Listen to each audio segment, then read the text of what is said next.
नमस्कार दोस्तों, आप सभी का स्वागत है हमारे यूट्यूब चैनल क्रिकेट में। दोस्तों, आपके सामने ये पेपर है शिक्षक भर्ती 2013 का सामाजिक अध्ययन का ये पेपर है। अलवर ज़िले का ये पेपर आप सबको पता है कि उस टाइम वो पंचायती राज विभाग की तरफ से भर्ती है वो करवाई गई थी, तो हर ज़िले का अलग अलग पेपर था, लेकिन पैटर्न वो सेम ही था। ठीक है, और इसी पैटर्न के ऊपर आपकी जो आगामी शिक्षक भर्ती है जो रद्द हुई थी रिट 2021, उसकी जगह रिट 2022 का आयोजन होगा। तो आपके ये भी डाउट आ रहे थे, अभी तक आपके ये समझ में नहीं आया, जो रिट 2022 है ना, जो जुलाई के अंदर आपकी एग्ज़ाम होनी है लगभग, उसका सिलेबस सेम टू सेम रहेगा 2021 के हिसाब का, है ना।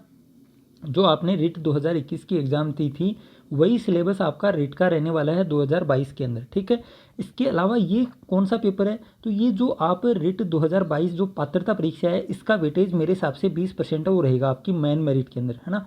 और 80% जो वेटेज रहेगा वो आपका कौन सी एग्ज़ाम का रहेगा, जो इसके बाद जो इसमें पात्र होंगे इनकी एग्ज़ाम एक और होगी, वापस से आपके फॉर्म वो अप्लाई किए जाएंगे। जैसे अभी आपने फॉर्म वो भरा था 90-10 वेटेज के अनुसार, बीकानेर निदेशालय ने आपकी विज्ञप्ति वो निकाली थी। तो हो सकता है कि अब जो वैकेंसी आएगी मेरे हिसाब से ये अधीनस्थ बोर्ड के द्वारा आपकी एग्ज़ाम वो करवाई जाएगी, है ना। जो थर्ड ग्रेड की एग्ज़ाम पहले कौन करवाता था, पंचायती राज विभाग करवाता था, वो अब इस बार मेरे हिसाब से क्योंकि राज्य स्तरीय मेरिट बनेगी तो मेरे हिसाब से अधीनस्थ बोर्ड आपकी ये एग्ज़ाम वो करवाएगा, जिसका 80% वेटेज होगा। ठीक है, या हो सकता है इसके अंदर ये भी हो सकता है कि जो अभी पैटर्न है वो भी फॉलो कर ले कि 90% तो आपका ये वेटेज रह जाए थर्ड ग्रेड का, और 10% है वो वेटेज रह जाए आपकी ग्रेजुएशन का। तो दोनों में से कोई भी तरीका वो हो सकता है। अब अगर इसका 1% भी वेटेज है वो नहीं रहता है तो फिर आपको इसकी तैयारी बहुत ज़्यादा करने का मतलब ही नहीं है, क्योंकि ये सिर्फ आपकी पासिंग मार्क्स है वो हो जाएगी एग्ज़ाम, है ना। तो 82 नंबर चाहिए, या फिर आपको मैं कहूँ कि जनरल कैटेगरी से तो 90 नंबर चाहिए।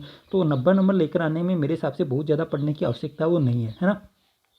अब बात करें इसके अलावा, जैसे मैंने 2-3 बार आपको बता दिया, फिर भी ये डाउट आता है कि सर हम किसकी तैयारी करें, तो वापस से थोड़ा सा हम डिस्कशन कर लेते हैं।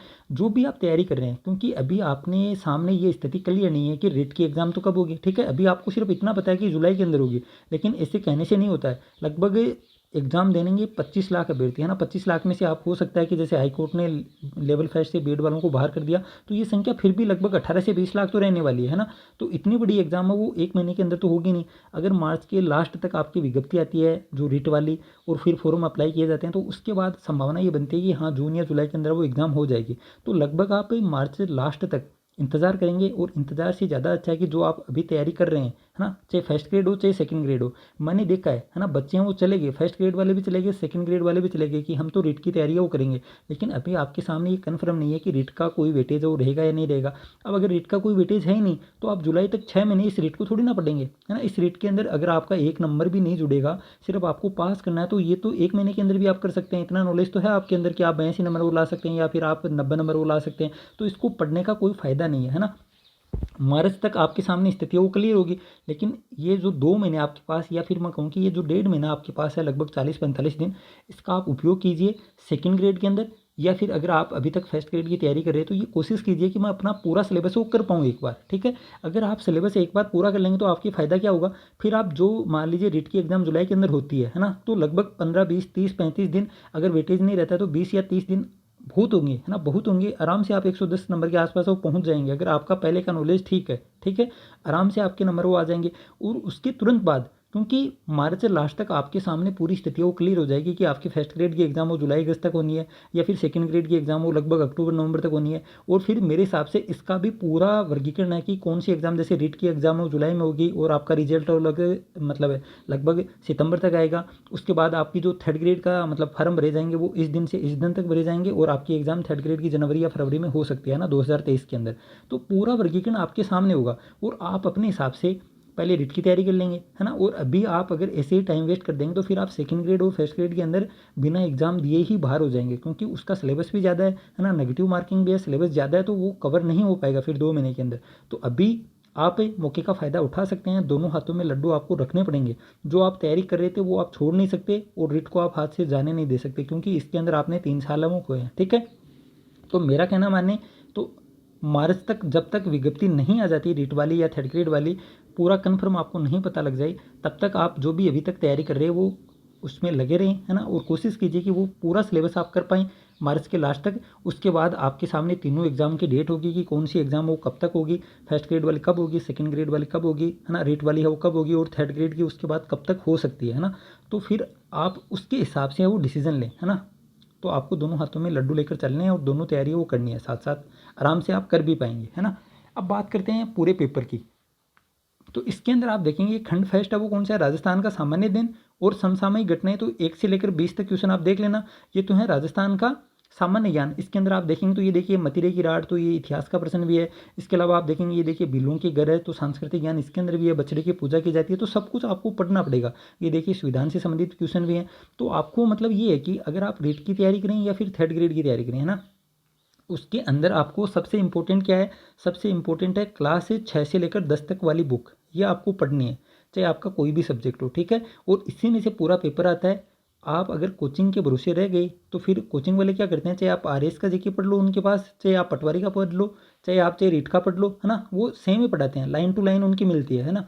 चाहे आप रीट की जो नोट्स आपने लिखवाए हैं वो देख लेना और उसी कोचिंग के आरएस के नोट्स से वो मिला लेना, है ना। उसमें लगभग 5 से 10 लाइन का अगर अंतर हो जाए तो हो जाए, इसके अलावा कोई फर्क नहीं आएगा, ठीक है। तो रीट के अंदर रीट के हिसाब से क्वेश्चन आते हैं और आरएस के अंदर आरएस के हिसाब से आपको पढ़ना पड़ता है, दोनों में फ़र्क होता है। तो अगर आप रीट या थर्ड ग्रेड की तैयारी कर रहे हैं तो आप सबसे पहले इन बुक्स को पढ़ें। और अगर इसके अलावा भी कोई तैयारी कर रहे हैं ना, तो भी सबसे ज़्यादा क्वेश्चन पूछे जाते हैं राजस्थान बोर्ड की जो अभी बुक चल रही हैं, वहाँ से पेपर है वो ऐसा का ऐसा बनता है, ठीक है। तो इन बुक को तो आप सबसे ज़्यादा पढ़ें और साथ में अगर कोचिंग कर रहे हैं तो कोचिंग की भी आप तैयारी वो करते रहें, वो आपकी इच्छा है, उसके ऊपर मैं कुछ नहीं बोलूँगा, ठीक है। लेकिन बुक आप ज़रूर पढ़ें। इसके अलावा आप देखेंगे, ये देखिए खंड सेकंड, इसके अंदर आपको मिलेगा राजस्थान का भूगोल, है ना, इतिहास और सांस्कृतिक ज्ञान, ठीक है। तो ये क्वेश्चन आप देख सकते हैं 21 से 40 तक।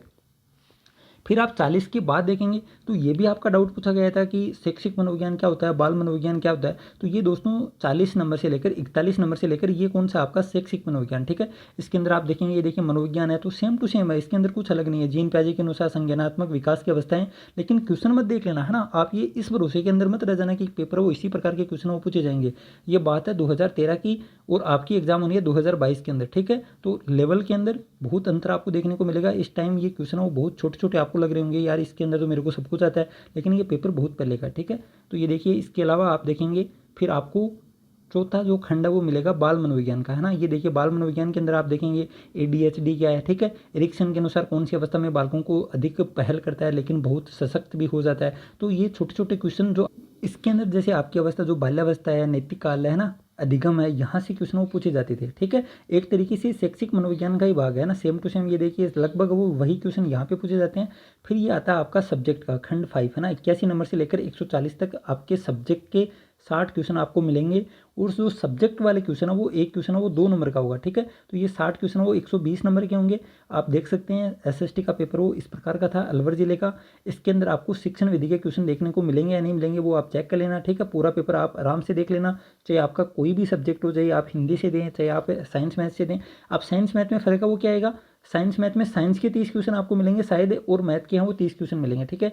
मेरे पास अगर कोई पेपर आता है तो मैं आपको सेंड कर दूंगा और वीडियो भी उसके ऊपर वो बना दूंगा। तो ये देखिए, ये पूरे टोटल 140 क्वेश्चन है और मेरे हिसाब से मेरे को इसके अंदर कोई भी शिक्षण विधि का क्वेश्चन वो नहीं दिखा, ठीक है। तो 60 क्वेश्चन सिर्फ और सिर्फ आपके सब्जेक्ट के ही आपको मिलेंगे, ठीक है। इसके अंदर आप देख सकते हैं मेरी, ये देखिए मेरे हिसाब से एक भी प्रश्न है वो शिक्षण विधि का नहीं है। तो आपको सब्जेक्ट के पेपर में एक भी क्वेश्चन है वो शिक्षण विधि का नहीं मिलेगा, ठीक है।